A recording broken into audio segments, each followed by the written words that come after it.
ప్రభుత్వం ఆలోచన ఒకటే, పేదరికం వల్ల పిల్లలు చదువుకి దూరం అవ్వకూడదు. ప్రైవేట్ పాఠశాలలో, జూనియర్ కళాశాలలో ఎట్లయితే విద్య అందిస్తున్నారో దానికి ధీటుగా అందించాలని గౌరవ ముఖ్యమంత్రి గారు నన్ను హెచ్ఆర్డీ మినిస్టర్ చేసినప్పుడు చెప్తాం జరిగింది.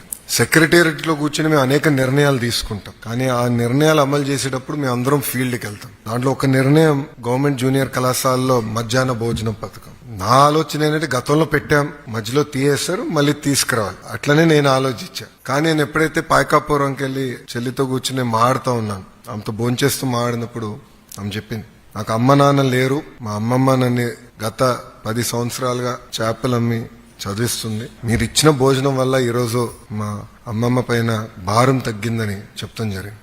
ఇట్లా మీరందరూ కూడా మీ వెనకాల ఒక్కొక్క జర్నీ ఉంటుంది, ఒక స్టోరీ ఉంటుంది. కానీ ఈ రోజు మీరందరూ ఒక achievers.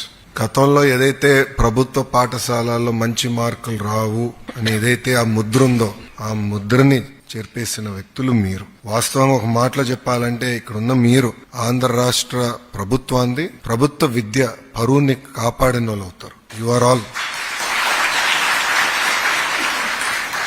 You are all our brand ambassadors today.